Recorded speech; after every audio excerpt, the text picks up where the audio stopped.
Welcome back to the deep dive. I have to tell you, looking at the stack of research on the desk today, I feel a different kind of weight. Yeah. Usually we're diving into tech trends or, historical mysteries, Yeah. but today feels visceral. It really is. We're tackling something that is arguably the highest stakes scenario in the entire field of obstetrics. It absolutely is. It's the scenario that keeps the lights on in the labor ward. Right. It's the thing that every midwife, every OB, every labor and delivery nurse checks for before they even take a breath after a delivery. It's that moment where the whole feeling in the room can just change. We're talking about postpartum hemorrhage, or PPH, but we're not just doing a broad sweep today. We're hunting the alpha predator here. Mm-hmm. When we looked at the data, one specific culprit stood out as just the absolute driver of maternal morbidity and mortality worldwide. That's right. If you look at the statistics, the vast majority of hemorrhage cases, they aren't coming from trauma or clotting disorders initially. They're coming from a failure of the machine itself. And that machine is the uterus. Exactly. We're talking about uterine atony. Atony. It sounds almost, I don't know, passive, doesn't it? Like a tonal music. Yeah, it does. But the reality is anything but passive. This is the #1 enemy. No question. And the mission for this deep dive is pretty clear. Mm-hmm. We're going to walk you through the clinical protocols for managing this specific emergency. We're going to look at the why, the identification, and the management ladder. And the theme you're going to hear us come back to over and over again today is speed and adaptability. Speed and adaptability. Because this condition, it just doesn't care about your shift change. It doesn't care if you're in a level 4 trauma center or a small rural clinic. Right. It demands an immediate, structured response. And that response has to change based on what's happening second by second. And it can happen after a vaginal delivery. It can happen after a C-section. It's an equal opportunity crisis. Exactly. So to make this digestible, we're going to break it down into 3 distinct phases. We have the identification phase, sort of spotting the ghost before it appears. I like that. Then we have immediate stabilization, what to do when the patient is crashing right in front of you. The crisis moment. Right. And then finally, the escalation ladder, taking you from simple hand massage all the way up to the operating room. So let's get into the setup. Before we can fix it, we have to understand what is actually breaking. Absolutely. We know that what the uterus isn't contracting, but biologically, physiologically, what is happening inside that muscle? Because this is a muscle that just performed a miracle. It pushed out a human being. Why does it suddenly decide to quit? Well, to understand the failure, you have to appreciate the design. The uterus is, and I'm not exaggerating, it's arguably the most impressive muscle in the human body. More than the heart. I mean, in terms of its ability to grow and generate force, absolutely. Think about the anatomy. The myometrium, that's the muscle layer. It isn't just a simple sheet of fibers running parallel. It's a meshwork. The fibers are interlaced in this crisscross pattern, almost like a wicker basket, but, three-dimensional. And that's not by accident. Not at all. It's a brilliant piece of engineering because running through that meshwork are the blood vessels, the ones that were supplying the placenta. And these are not just tiny capillaries. Oh, no. These are high-flow, low-resistance vessels. At term, the blood flow to the uterus is roughly 600 to 800 milliliters per minute. Wait, let me just pause you there. 600 to 800 milliliters per minute. Per minute. That's like an entire bottle of wine every 60 seconds. It is a massive amount of volume. Roughly 10 to 15% of your entire cardiac output is funneling into this one organ. It's a torrential river of blood, all designed to sustain the fetus. So when the placenta detaches, you essentially have this gaping wound on the inside of the uterus with these, as you said, fire hoses of blood vessels just open to the air. That sounds like a recipe for immediate disaster. It would be if the system didn't work. If those vessels stay open, the patient will bleed out in minutes, literally minutes. Okay. This is where the living ligatures concept comes in. Living ligatures. I saw that term in the source material. It's such a vivid image. It's the perfect description. When the baby is out and the placenta separates, that crisscross muscle meshwork is supposed to contract violently. It clamps down. It clamps down hard. And because of that crisscross geometry, when the muscle fibers shorten, they kink the blood vessels shut. Ah, so the contraction itself is the tourniquet. Exactly. It acts like thousands of tiny living tourniquets squeezing the vessels shut physically. The muscle itself ligates its own blood supply. So the uterus effectively acts as a fist, It clenches to self-tamponade. That is tone. That is the Yeah. safety mechanism. It's purely mechanical. The muscle squeezes the straw shut. And uterine atony is simply the failure of that fist to form. Yes. Atony literally means no tone. Mm. The muscle remains flaccid, it's boggy, it's relaxed. And because it's relaxed. Because it's relaxed, those crisscross fibers aren't kinking the vessel, so that the fire hoses just keep running. The blood flows into the cavity, and because there's no pressure to stop it, it just keeps coming. And the primary driver for that contraction is usually oxytocin, right? That's the chemical signal. Oxytocin is the fuel. It binds to receptors on the myometrium and triggers the calcium influx that makes the muscle fibers slide and shorten. In atony, usually there is a failure of that response. So the muscle just stops listening to the signal. It stops listening, or the signal isn't getting through effectively. The end result is the same. No tone, no living ligatures, and uncontrolled bleeding. Which brings us to the prediction game. Mm-hmm. If we know the mechanism, the muscle is too tired or too stretched or maybe chemically blocked, we should be able to look at a patient's chart and say, you are the one I need to watch. You absolutely can. And this is the part of the protocol that honestly often gets skipped because everyone is rushing in the excitement of the delivery. Right? The baby's out. Everyone's happy. Exactly. But the focused history is your early warning radar. When you're looking at a patient, you need to categorize their risk into two main buckets. Which are? The overstretched uterus and the tired uterus. I love that distinction. It makes it so visual. Let's start with the overstretched uterus. This is simple physics, right? It's mechanical physics. Think about a rubber band. No. If you take a rubber band and stretch it to its absolute limit, I mean really pull it taut and hold it there for 9 months, when you finally let go, does it snap back instantly to its original small size? No, it's usually kind of loose. It's flabby. It's lost its snap. Exactly. It has lost its elasticity. The fibers have been lengthened so much that they struggle to generate tension. In physiology, we talk about the Frank-Starling law or the length-attention relationship. Right. There is an optimal length for muscle fibers to contract. If they are stretched way beyond that, they can't grab onto each other effectively to squeeze. So who falls into this bucket? Who has the rubber band stretched too far? Okay, so number one, high parity patients. The grand multipara. Meaning she's had many children before. Correct. If this is baby number 5, 6, or 7, that uterine muscle has been stretched and remodeled so many times that the fibers are physically less responsive. It's like an old elastic waistband. Makes sense. And then obviously the contents of the uterus matter. Huge factor. The next on the list is multiple gestation, twins, triplets. Of course. You are asking the uterus to grow to a volume significantly larger than it was ever designed for. The muscle wall thins out. It's strictly a matter of distension. More babies equals more stretch. Same logic with polyhydramnios. Too much fluid. Exactly the same. Too much amniotic fluid. It's like overinflating a balloon. The muscle fibers are just stretched past their breaking point, figuratively speaking. And closely related is fetal macrosomia. A very large baby. Anything that pushes that muscle fiber length beyond its optimal point on the length tension curve is going to make it harder to contract later. So big baby, multiple babies, lots of fluid, all red flags for an overstretched, ineffective muscle. Okay, so that's the physical stretching, the overstretched bucket. Now let's talk about the tired uterus. This feels more physiological, more about burnout. This is all about fatigue and interference. The big one here is prolonged oxytocin use. You mean pitocin during labor, for induction or augmentation? Yes.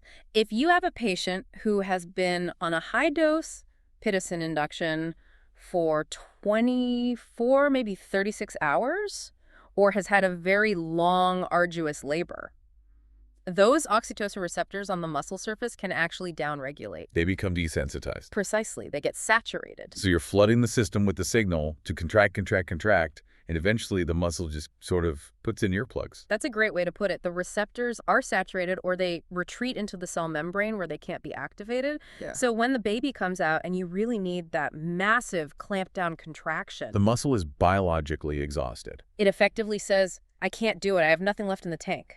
It's like running a marathon and then being asked to sprint the last 100 meters. Perfect analogy. And then we have the iatrogenic factors, the things we do to the patient that contribute to this. Like what? General anesthesia was a big red flag in all the sources. Right. Why is general anesthesia such a risk? It's a major one. Most C-sections today are done under spinal or epidural anesthesia. Which just numbs the nerves. Right. It numbs the nerves but leaves the muscle physiology relatively intact. But if you have to go to general anesthesia, maybe for an emergency C-section where time is of the essence or the regional isn't working, you are using volatile anesthetic gases like sevoflurane or isoflurane. Those gases are potent, smooth muscle relaxants. Oh, which is great for the abdominal wall, but terrible for the uterus. Exactly. You want the abs relaxed so you can get through to operate, but the gas doesn't discriminate. It also relaxes the uterus. It directly counteracts that post-delivery clampdown you need. So if you're waking a patient up from general, you need to be hypervigilant for atony. Absolutely. You know the pharmaceutical deck is stacked against you from the very beginning. There was one more factor that seemed to sit between these categories. Chorioamnionitis, infection. Yeah, chorio. An infection of the membranes. This is really a biochemical issue. How did that work? When you have inflammation, so you've got fevers, bacteria, prolonged rupture of membranes, the tissue of the uterus becomes edematous and inflamed. It gets boggy. And the inflammatory mediators, the cytokines, they actually inhibit the calcium transport mechanisms in the muscle cells. And calcium is what makes the muscle contract. It's the key. So an infected uterus is a weak uterus. Always. Always. If your patient has a fever in labor, or if there's a foul smell to the amniotic fluid, you should be bringing the hemorrhage cart closer to the door. You anticipate the failure. So you've got your mental checklist. Overstretched from multiples or a big baby, tired from a long labor or lots of pitocin, relaxed from anesthesia, or sick from an infection. That's your high-risk profile right there. Okay, so we've got our radar up. We know the risk factors. But now we're in the room. The baby is out. The placenta is delivered. The clock starts ticking. It really does. And the sources make a very sharp distinction here between two clinical pictures. This seems critical. It is. It's the fork in the road. The stable patient versus the unstable patient. And you have to choose your path immediately. You don't treat them the same way initially. The algorithms diverge right at the start. Let's start with the nightmare scenario. Scenario A, the unstable patient. This is the patient who is crashing right in front of you. This is the patient presenting with profound shock. They might be obtunded, maybe even unconscious. Blood pressure is tanking, heart rate is thready and fast. In this moment, you are not thinking about the uterus yet. Not primarily. You are thinking about keeping them alive. You are thinking about perfusion to the brain and heart. The protocol shifts to CKB-CDE. Right. It's the standard trauma protocol adapted for obstetrics. Circulation, airway, breathing. And airway and breathing come first. Always. You have to secure the airway and breathing first. If they aren't perfusing their brain, nothing else you do matters. You might need to call anesthesia and intubate to protect the airway, especially if their level of consciousness drops. But circulation seems to be the main event here. The sources were so specific about IV access. 2 large-bore AVIs. This is a hill I will die on. You cannot resuscitate a hemorrhage through a 22-gauge file in the hand. It just won't work. It is physically impossible due to fluid dynamics. Why is that? I mean, fluid is fluid, right? If it goes in, it goes in. No. Think of Poiseuille's law from physics. The flow rate is proportional to the radius of the tube to the 4th power. To the 4th power. Yes. So a small increase in the width of the needle gives you a massive exponential increase in flow speed. You need a 16-gauge or 14-gauge. You need a pipe, not a straw. Because you aren't just dripping fluids in to keep a vein open. You're trying to replace volume as fast as it's leaving the body. Exactly. You are fighting a fire hose with a bucket. You need a bigger bucket. If you try to push thick, cold-packed red blood cells through a tiny IV, they will either hemolyze or just move too slowly to save the patient. 2 large-bore IVs. Yeah. Non-negotiable. And you're starting fluids, and you are activating the massive transfusion protocol immediately. Now, this brings us to a really critical insight from the research. I found this fascinating, the deceptive nature of labs. This feels like a trap for junior clinicians. It is the classic trap. It's probably one of the most common and dangerous mistakes made in early hemorrhage management. So what happens? You see patient bleeding, you panic, you draw blood and send it to the lab for a hemoglobin and hematocrit and H&H. Standard procedure. And the number comes back. Normal. Hemoglobin of 12, hematocrit of 36. And you breathe a sigh of relief. You think, oh, she's fine. It's not that bad. But she's not fine. She's bleeding out. How is the number normal? Because you are measuring concentration, not total volume. When a woman hemorrhages, she is losing whole blood red cells and plasma together. The ratio of cells to liquid in the blood that's left stays the same, at least for the first few hours. It's like pouring a cup of coffee out of the pot. The coffee left in the pot has the same strength, even if half the pot is gone. Precisely. That is the perfect analogy. The hemoglobin will only drop once the body starts to compensate by shifting fluid from the tissues into the vessels. Which takes time. Which takes time, or once you dilute the remaining blood by pumping in saline or other crystalloids, that also takes time. Labs lag behind reality. So the lab report is history. It's a snapshot of the patient from an hour ago. Correct. If you wait for the hemoglobin to drop to 6 before you start a transfusion, you are so far behind the 8-ball. You have lost the game. You're now chasing a coagulopathy. You're chasing a full-blown DIC. The triad of death is setting in acidosis, hypothermia, coagulopathy, and it's very hard to come back from that. So the mantra is treat the patient, not the number. Always. Look at the patient. Is she pale? Is she clammy? Is she tachymic, breathing fast and shallow? Is she anxious and telling you she feels like she's going to die? That is your lab result. That's your signal to act. Which segues perfectly into scenario B, the stable patient. This one feels trickier because it's so insidious.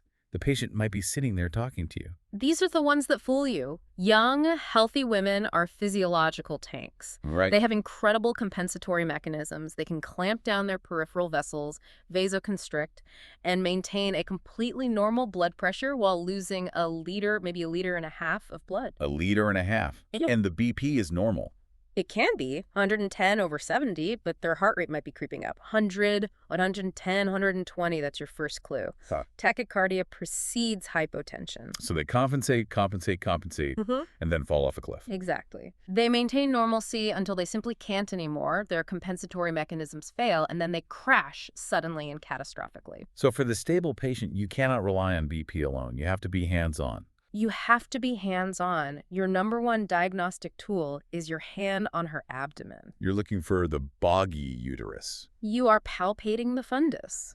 A well-contracted uterus should feel like a cricket ball or a grapefruit under the skin. It should be hard, firm, well-defined. And an acne. In atony, it feels like dough, it feels soft. Sometimes it's so relaxed you can't even find the top of it. It just sort of blends into the intestines and the abdomen. And the bleeding. What are you looking for there? Continuous, heavy vaginal bleeding. But here's another trap. Sometimes you don't see the blood. Because it's pooling inside. Yes. A relaxed uterus is a big, floppy bag. It can easily hold a liter of blood inside it without spilling a single drop externally. A concealed hemorrhage. Right. The cervix might be blocked by a clot, so the patient is bleeding into herself, her vitals are getting worse, but the bed looks clean. That's a terrifying image. So you push on the fundus. You do a fundal massage, and suddenly, whoosh, a liter of dark clots and blood gushes out onto the bed. And that's when you know you're in trouble. That gush confirms the diagnosis. What about the patient's own report? If the vitals are looking okay, will she feel it? Often, yes. And you have to listen to the subtle cues. They'll say things like, I feel weird, I feel floaty, I'm getting really dizzy, I feel nauseous. The vague stuff. The vague stuff that's easy to dismiss. But the classic sign of cerebral hypoperfusion, even with a normal BP, is visual changes. They'll say, my vision is tunneling. If a postpartum patient says she has tunnel vision, that is a red alert. That is an immediate, drop everything, call for help, red alert. That means the brain is not getting enough oxygen, regardless of what the blood pressure cuff says. Okay, regardless of stable or unstable, we are ordering a workup. We know the H&H lags, but we need a baseline. What exactly are we ordering? We need the full coag panel, so a CBC to look at platelets, PT, INR, PTT to check the clotting cascade, and most importantly, fibrinogen. Why is fibrinogen specifically highlighted in so many of the sources? Fibrinogen is the substrate for the clot. It's the brick and mortar. The body weaves it into a mesh to stop bleeding. And it gets consumed very, very early in obstetric hemorrhage. A low fibrinogen level, specifically under 200 milligrams per deciliter, is actually one of the earliest and best predictors of a severe hemorrhage. It drops before the other factors. So if your fibrinogen is tanking, you need to be replacing it with cryoprecipitate or fibrinogen concentrate. You need to be ahead of the consumption. Okay, so we've identified the problem. We have a boggy uterus, we have bleeding, we have a patient who is either crashing or at risk of crashing. Now we have to fix it. We're entering phase 1 management. Phase 1 is conservative measures and meds. And the key word here is escalation. You climb the ladder and you climb it fast. You don't linger on a step that isn't working. The source material had a great line. Before we grab the drugs, what do we do with our hands? The first intervention is strictly mechanical, uterine massage. You don't need a prescription for it. You don't need to wait for pharmacy. You put one hand on the abdomen, find the fundus, and you rub it hard. We aren't talking about a gentle spa massage here. No, this is aggressive. It can be painful for the patient, and you have to warn them. You are trying to physically irritate the muscle. You want to annoy it into contracting. You are manually stimulating those fibers to fire. And at the same time, you're often doing something internally. Bimanual compression. Often, yes. If the external massage isn't working, the next step is bimanual. One gloved hand goes into the vagina, you make a fist, and you push up against the anterior wall of the uterus through the cervix. And the other hand. The other hand is on the belly, pushing down on the fundus. You are physically compressing the uterus between your two hands. You're becoming the clamp that the uterus failed to be. Exactly. You are squeezing the blood vessel shut with your own strength. It's exhausting, but it can be life-saving while you wait for other interventions to work. While you're doing that, you need to clear the field. Clot evacuation. Crucial step. If the uterus is filled with 500 cc's of blood clots, it cannot clamp down. Physically, the walls cannot touch each other. It's like trying to close a door with a rock in the jam. Perfect. You have to sweep those clots out manually so the muscle has room to shorten. And there's one more mechanical obstruction the sources mentioned, and it's so simple it's easy to forget. The bladder. The silent saboteur. Absolutely. A full bladder sits right in front of the uterus. If it's distended, it pushes the uterus up and often off to the side, and it prevents effective contraction. It essentially acts as a splint, keeping the uterus open. It physically gets in the way. It does. So, one of the very first things you do is drop a Foley catheter, drain the bladder. Sometimes, that one simple step emptying 500 milliliters of urine resolves the atony completely. Wow. The uterus falls back into place and contracts. Problem solved. Okay. Hands are working, bladder is empty, clots are out, but the uterus is still boggy. The bleeding hasn't stopped. Now we open the pharmacologic toolkit. Now we bring in the drugs. And you need to know this lineup cold. You don't want to be looking up doses on your phone while the floor is getting slick with blood. The starter is obvious. Oxytocin. Standard of care. Usually it's already running postpartum, but in a hemorrhage, we open it up wide or give a bolus IV or IM. It's the safest drug we have. It mimics the body's natural signal. But what if oxytocin fails? We already talked about receptor saturation. If the muscle is already deaf to oxytocin. Exactly. If you've flooded the receptors and nothing is happening, pouring more water into a full cup doesn't help. You need a different mechanism. You need the second-line agents. And we have three heavy hitters here. Yeah. Methylorgonavine, carboprost, and misoprostol. Right. And you have to know their danger zones. Let's break them down, specifically focusing on those danger zones. Because the sources were very clear. These drugs have teeth. Picking the wrong one can be fatal. This is where clinical vigilance really matters. Let's start with methylorgonavine.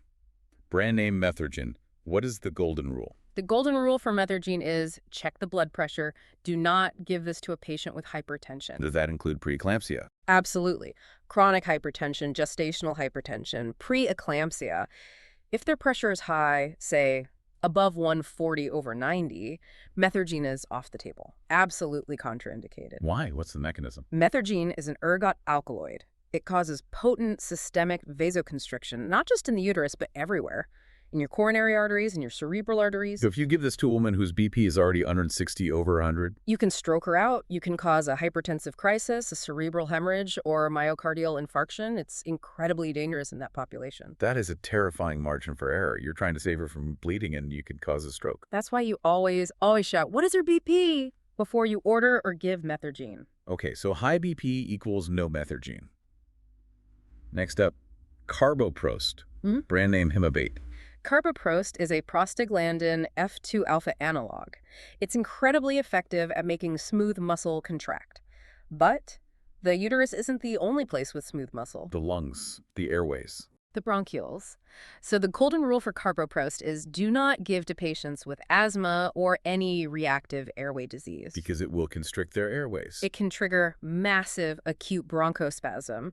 You are essentially inducing a severe asthma attack in a patient who is already hemodynamically compromised. You stop the bleeding, but you close the airway. Exactly. It's a disaster. Oh. So mental checklist, high BP, no Methergine, asthma, no carboprost. It also has some other less dangerous side effects. Oh, yes. Explosive diarrhea is very common because it stimulates the smooth muscle in the gut, but the airway is the killer. Which leaves us with a utility player, misoprostol. Cytotec. It's a prostaglandin E1. The beauty of misoprostol is that it can be given rectally, sublingually, or orally, and it's generally safe for both asthmatics and hypertensive patients. So it's the safe bet if you're not sure or if the others are contraindicated. It is. It's not as fast or as potent as the IV or IM meds. It takes time to absorb, but it has a very wide safety profile. It causes shivering and fevers, but it won't stroke them out or close their airway. And before we move on from meds, we have to mention the adjuvant, tranexamic acid, TXA. TXA is the game changer of the last decade, a really important addition. And it's not a uterotonic. It doesn't make the muscle squeeze. Correct. It is an antifibrinolytic.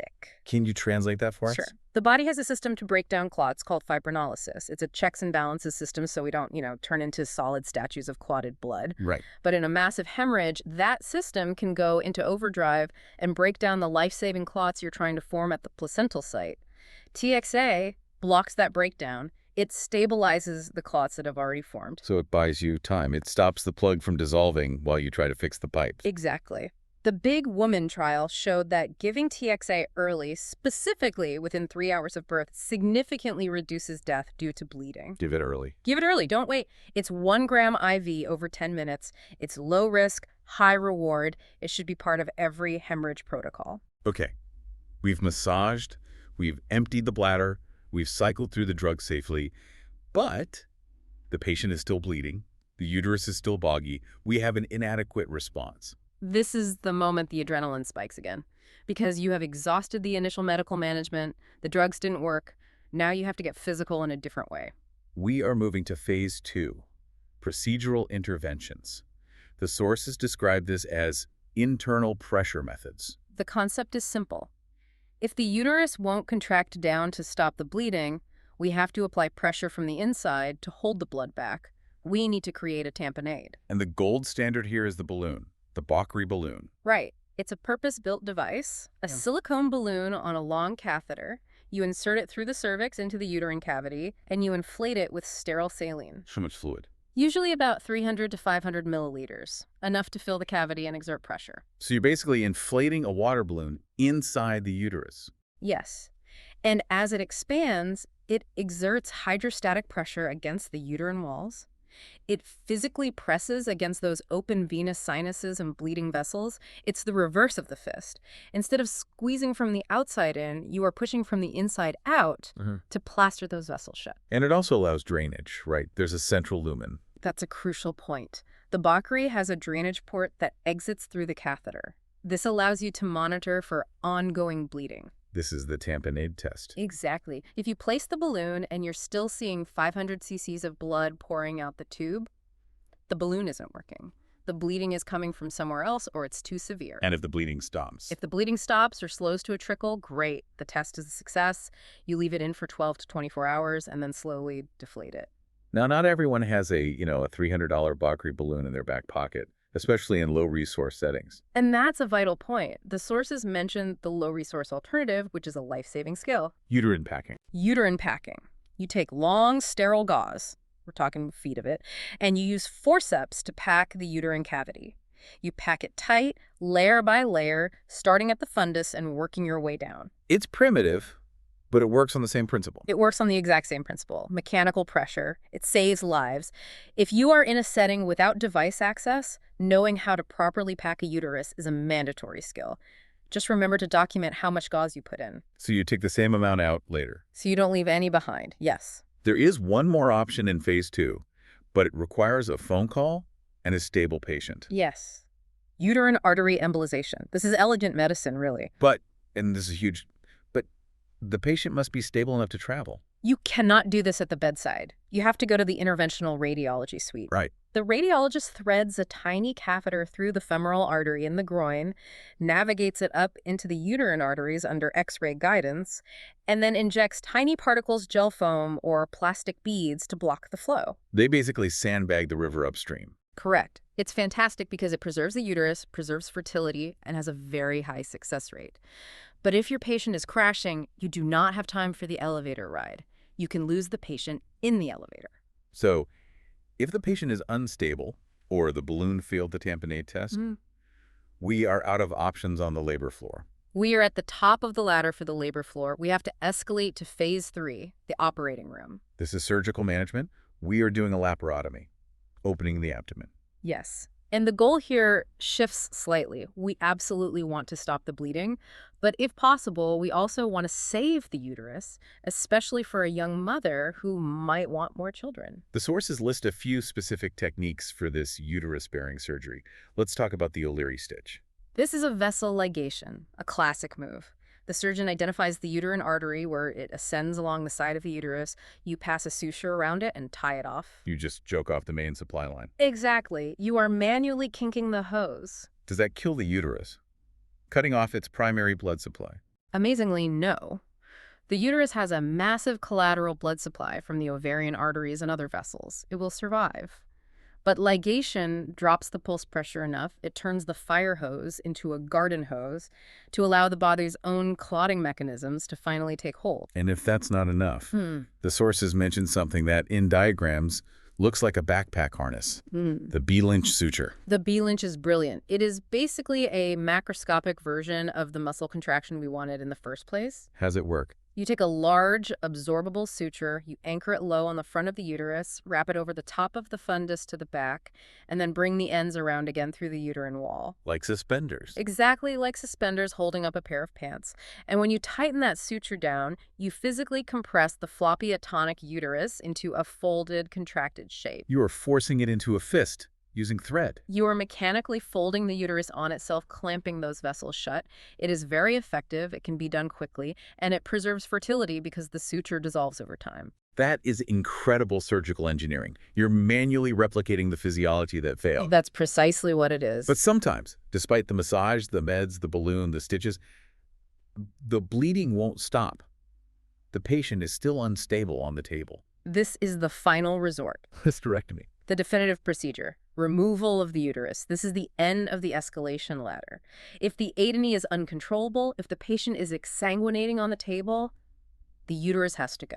That is a heavy decision. It is devastating. It is a failure of all other measures. It ends fertility permanently. It's a major surgery on an already unstable patient. But in that moment, the priority hierarchy is singular. The mother's life. The organ for the life. You perform the hysterectomy to ensure that a mother goes home to the baby she just delivered. You trade the organ for the life. There's no other choice. It really puts the ticking clock into perspective. Yeah. You can go from a completely normal delivery to a hysterectomy in less than an hour if things go wrong. Easily. That's why you cannot linger on any step. If massage doesn't work in 2 minutes, move to meds. If the first med fails, give the second. If the meds fail, move to the balloon. If the balloon fails, you should be calling the OR. You have to be decisive. You cannot bargain with Atony. You have to stay ahead of it. Let's do a rapid-fire recap for the listener.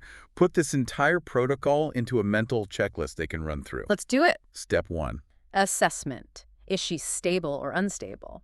CABCDE for unstable. Don't trust the labs. Look at the patient. If she's unstable, large bore IVs and activate massive transfusion immediately. And if she's stable? Feel the fundus. If it's boggy, that's your diagnosis. Step 2. The hands. Massage the fundus aggressively. Sweep the clots out. Empty the bladder with a Foley. Step 3. The meds. Oxytocin wide open. Yeah. Then choose your next weapon. Methergine, unless she has high BP. Carboprost, unless she has asthma. Or misoprostol as a safe backup. And don't forget. Give TXA early. 1 gram Thiophosphat. Step 4. Procedural. If meds fail, it's time for tamponade. Boggy balloon is best. Uterine packing if you don't have one. And call interventional radiology only if you have time and a stable patient. Step 5. Surgery. Move to the OR, uterus-sparing techniques first. O'Leary stitch to ligate the arteries, B-Lynch suture to compress. And the final, life-saving step. Hysterectomy. When all else fails, you remove the source of the bleeding to save the life. And through it all, what is the one concept, the one philosophy to hold on to? Clinical vigilance. Postpartum hemorrhage is a shapeshifter. It can look like a nap until it looks like cardiac arrest. The most important tool in the room isn't the drug or the device, it's the provider who recognizes the soft uterus and acts before the monitor alarms. Speed and adaptability. That's the game. You have to be fast, and you have to be ready to change your plan on a dime. Well, that brings us to the end of this deep dive. We hope this walkthrough helps you visualize the protocol. It's one thing to read it in a textbook. It's another to see the steps in your mind. Knowledge is preparation. Visualize the steps, so when it happens, you're not thinking, you're doing. Stay vigilant out there. Thanks for listening. We'll see you on the next Deep Dive.